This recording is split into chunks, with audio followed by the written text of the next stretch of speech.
There is, and and he had a good point there because I try to keep an open mind about everything, and these Okay, hang interdimensional. on, James. We have Wayne Wilson on the line. Hi, Wayne. How's your day been going for you? All right. All right. How's the weather? Are you getting much? Have you got any snow yet, or anything weird like that? No, it's just been real cold, and everybody getting that chemtrail flu. Oh, wow. You know what I'm talking about? Oh, yeah. I wish you'd stop putting up on Facebook all these pictures of steaks. You know that. Which one? Oh, mine? Well, you're always putting up pictures of, barbecued steaks, and... Oh, yeah. Half a cow. Oh, no, I just proud of my food, I just proud of it. I was, if I cook a really good steak, I want people to see it looks better than what you get in the restaurant, Well, yeah, but I always encourage people, to when they ask me what I do to them. That way, people can just go buy them from the store and not be going out paying $40-$50 for a plate of steak. That you're gonna get half of what you give. You just went and bought them. Oh yeah. I don't know. I don't eat steak very often. My wife has a tendency. We have like hamburger, or we have pork roasts all the time. I don't know why. I love steak, and to get steak around here, I have to beg for a week, and then maybe she'll bring me some cube steak and say, here's some mashed potatoes. It's not the same thing. It's like eating hamburger and a patty. Yeah, I was up at Walmart just to get the stuff to make tacos with, and I saw those. They just put some more of those ribeyes out. I was like, oh, my goodness. I started looking through them. I said, whoops, I just had them the other day. I read a lot. Well, you just recently, you and a friend made a movie. Huh? You made a movie here recently. Am I correct? Yeah, about the middle of October. Yeah, we made another movie. Yeah, this one is a lot better. In my opinion, this one goes from the last one was just basically telling my stories, basically how it happened at that trail. This one goes a lot deeper in what. Number one, it goes a lot deeper in my whole childhood about all of my psychic abilities, seeing things, seeing ghosts, and seeing things that you shouldn't see. All the way up till I got. Basically, I tell the story all the way up till I find Bigfoot. And it's not as people don't understand. It's not as easy as you think it is about Bigfoot. Bigfoot, that was something that just came because I've been living in haunted houses my whole life. Ghosts everywhere, ghosts following me everywhere. And then when I got to where Bigfoot wanted me to find them, all the ghost stuff stopped. But Stacy wanted to see what I could do because I had told him about me and Kimberly going to this graveyard several years ago and watching hundreds of ghosts get up and run from us, and seeing how powerful psychics we were, just watching them ghosts run. And I guess he wanted to see if he could capture some of those moments in this next movie, and boy, did he. Well, how long did it take, Wayne, to make this movie? Well, it was like 3 days. It was 3 days. We was doing 12 hours. We were doing 12 hours for 3 straight days, so it's like 36 hours, I guess. We shot the Friday night. Well, the Friday we shot my interview, which is basically my story of, growing up and stuff. And then Friday night we was at this, what they call a gas pipeline, but they cleared this land for miles, and on each side of it was nothing but woods. And we went down in there with all the ghost hunting equipment, and we had a UFO fly over us. I mean, I saw a Bigfoot running through the woods. I actually caught a picture of him, but when he stopped, and that's the first one Stacy said he could actually see with his own 2 eyes. And here's somebody who was kind of a skeptic, but now is a full-on believer. I mean, we stand there at one point. I've got the EMF detector in my hand, and I had set the REM pod over at the edge of the woods. Now I'm only about 10, maybe 15 feet from those woods, and that EMF is going off in my hand. I mean, going off. Every light's lit up, and it's going off so strong, my hand is burning and buzzing. And at the same time, we noticed the REM pods going off too. And these are just woods, you know. This ain't supposed to be no paranormal activity. But I swear, I believe it was Bigfoot doing this. and he got. I said, when I realized that was doing it, I said, if y'all got the camera on me, and I said, if you don't, you better get over here in a hurry. And yeah, hey, Wayne, I say the. You know, night two. Well, the next night, you know, next morning, you know, they did Kimberly's interview, and then we went to this haunted graveyard, which is an old military. That's the place where, you know, like I said, we ran the ghost off before we went back to this place, but it's raining. But we still go in there anyway because it's raining, knowing that place is highly active with stuff in it. And Stacy, as I've got the EMF on something in the middle of the woods, he yelled something grabbed him. So I point the EMF back to him, and it's lit up completely. So whatever grabbed him had moved from me right to him and grabbed him. And we went around that same area. We went around the other side, and something just seemed like it kept following me. And then every time I would point that EMF, it would be right in front of me. I could move it every which way ever, and it would stay in front of me. So Stacy's like, well, you think we should get the spirit box? I said, yeah, get it. And so we get it, put it down there, and the next thing I know, it turns, so freezing cold now. It's hot outside. It was so cold, my hand was almost frosted. That's how cold it was. And I said, you touch my hand. I said, touch my hand. Everybody did. And Kimberly said it was a ghost, a really strong ghost right there. And I was like, if that comes off like I think it does on camera, man, we got an incredible show. You know, hey, Wayne, let me ask you a question real quick. This is James. How you doing? Hey, did you get some good EVPs at this place? Do what now?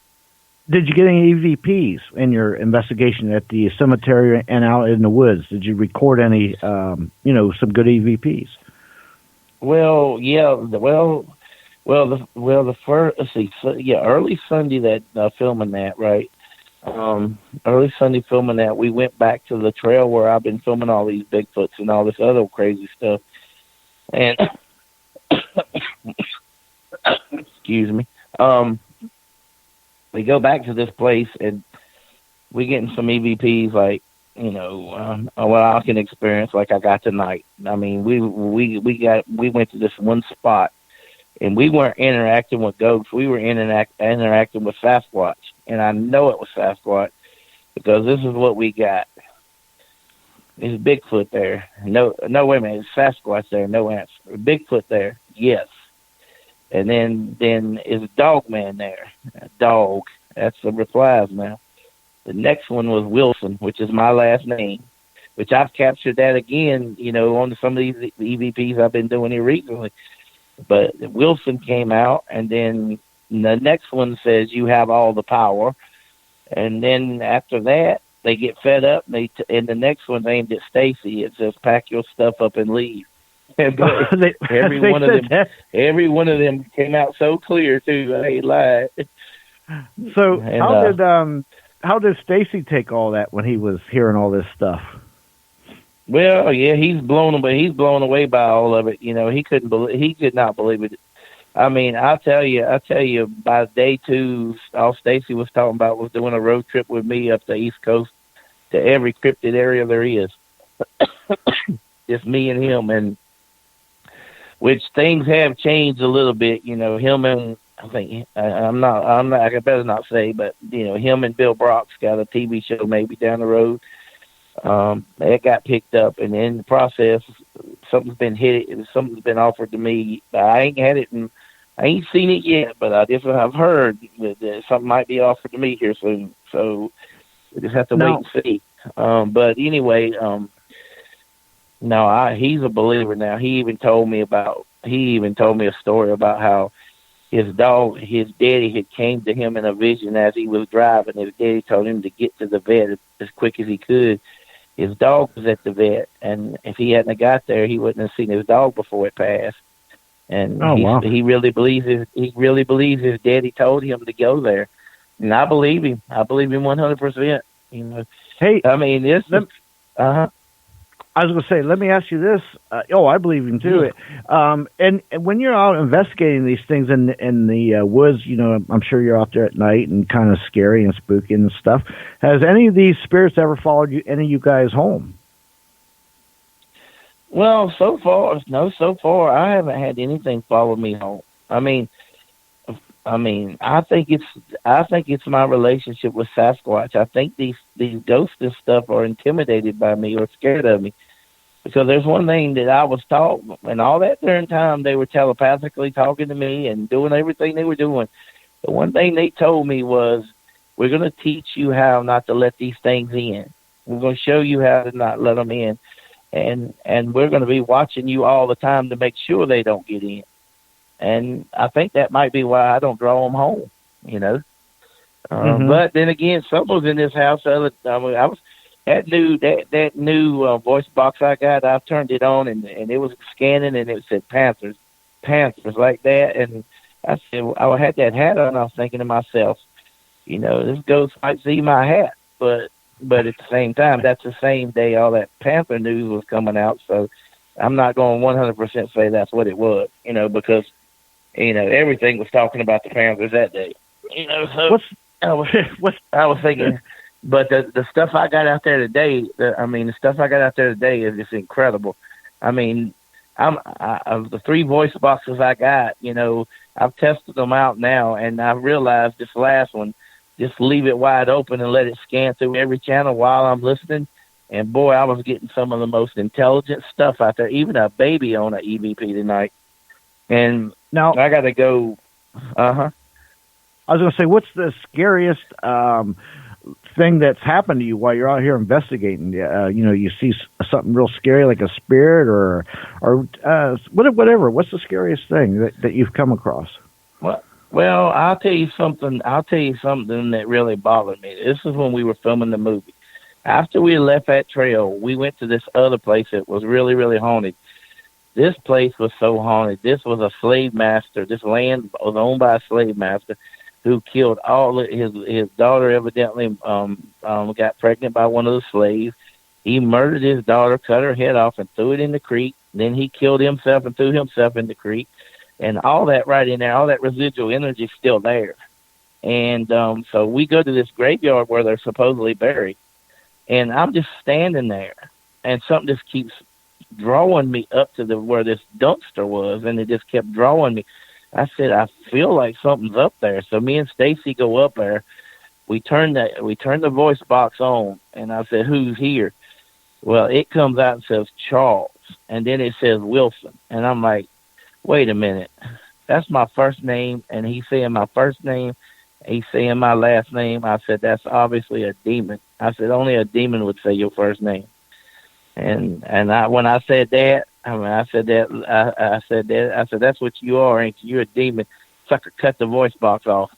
I don't know how he did it, but as soon as I called him a demon, he turned the voice box off. And it was kind of creepy, just the feeling I got from it. I mean, not scared by no means, but, you know, creepy. Mm-hmm. You know, just recently, I'm out there by myself at the trail. This was only maybe last week.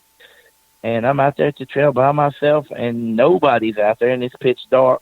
And I'm walking up on this boardwalk, and I hear something really, really huge just run across it. And you could clearly hear it sound like somebody with bare feet running across it. But he was coming across that boardwalk, and I mean, I know for a fact it was a Sasquatch. And he would have had to been only seconds ahead of me when I walked up on him. And I didn't see him, but I heard him. And I'm like, that's what they like to do when it gets dark. They like to play games like that. You know, if it's somebody, you know, they'll play games. They'll run behind you. They'll run up on you. I mean, but you got to have nerves of steel to do that stuff. Well, yeah, I guess so. So when you're out there investigating the Bigfoot or Sasquatch, let me ask you this: do you feel they're flesh and blood? Do you feel they're more alien? Do you feel they're spiritual?